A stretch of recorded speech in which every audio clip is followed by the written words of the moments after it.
A little bit of a new format for the LuLaRoe show this morning, but I think it's one that's going to serve us well as we move forward.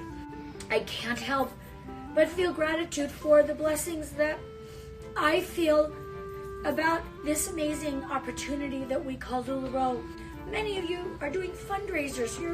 You're thinking of ways that you can end this year with your own personal gain, because we gain by giving to others, and we gain by getting outside of ourselves and not worrying about where we are, and we need to worry about where we are and give gratitude for that. As we close out 2019 and the decade, what are some of your favorite moments? Most of my favorite moments are around watching you and your growth, because I've seen hundreds and hundreds of you change your lives. I've watched you respond to the challenge to show up in a different way, to be more giving and more part of a community, less judgmental, less judgmental, less judgmental. You cannot wrestle with the pig without getting a little mud on you. Less judgmental. Oh, don't you feel so cute and sexy and little and skinny and so alluring? He was saying how grateful he was that there were amazing people that attracted themselves towards LuLaRoe, and there still is on a daily basis. What are some of the key lessons as you're looking back again and all the things that you've been through, both good and bad and exciting and doubtful? I look at things that we've taught. What they all come down to is, how does my life impact those around me?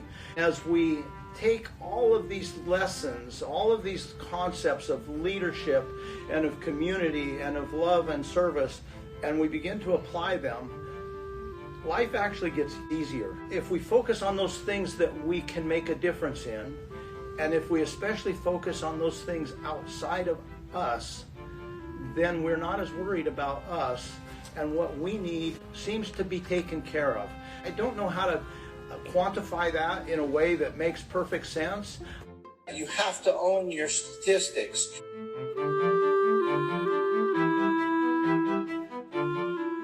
I don't know how to quantify that in a way that makes perfect sense. I just know that I've watched it over and over again.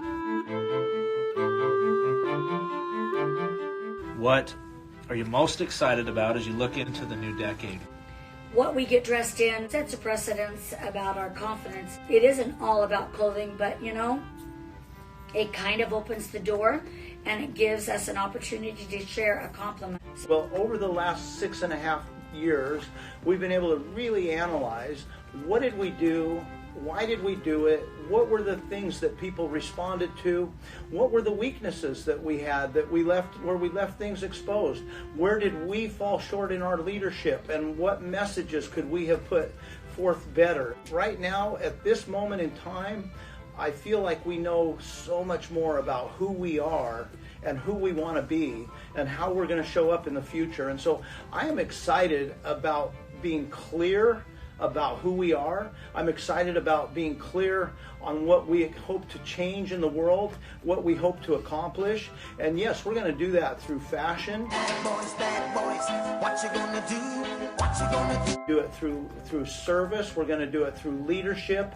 We're going to do it through creating an environment where, regardless of who you are, if you show up and contribute in the community, you will be loved and accepted, and will create a place for everyone to feel safe and excited about their life, and to begin to explore, how do they become their best self? How do we become our best self?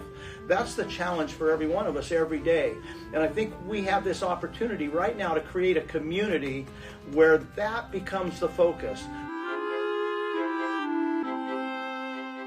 Not how many pieces of clothing did I sell, not how much money did I make, but am I a better person today than I was yesterday? And measuring that, am I a better person, by the metrics of, am I providing more service? Am I loving more people? Am I happier with myself? Am I happier in my relationships? And doing the things that bring joy into our lives.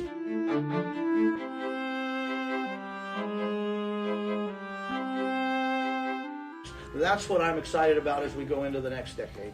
Do you have any other things you'd like to share? Anything you'd like to add that you haven't already? Your home should be a place of security, and confidence.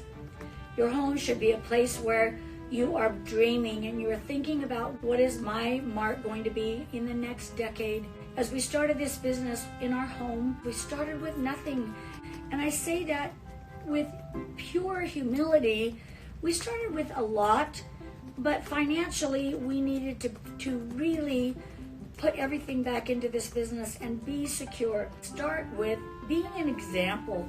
Financially, being an example to yourself, to those around you, and being a good steward of the money that you're earning. The money you earn is only as good as the good you do with it. If you will go to bed every night with your affirmations of all the AMs, I am amazing, I'm terrific, I'm successful, I am confident, I am a great leader. It's wide open.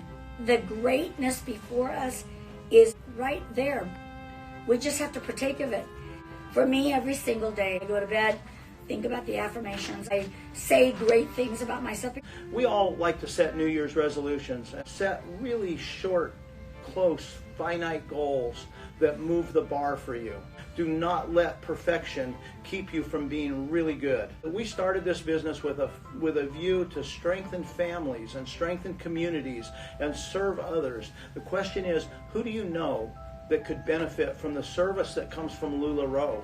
Who do you know that needs new clothing in their life? Who do you know that needs a business opportunity?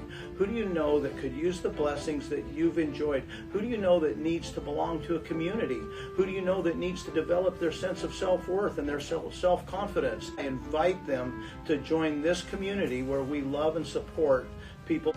If you want to claim loudly that it's not fair, welcome to being the Sultan of the Obvious, where they can follow their path and challenge themselves to become better. I want to challenge you to invite others that you know to jump on and listen to this recording. Those that weren't here live, let them hear it. Let them know who we are, what we stand for, and what our vision is as we go into 2020 and the decade to come. It's the fucking Kool-Aid guys don't keep showing up.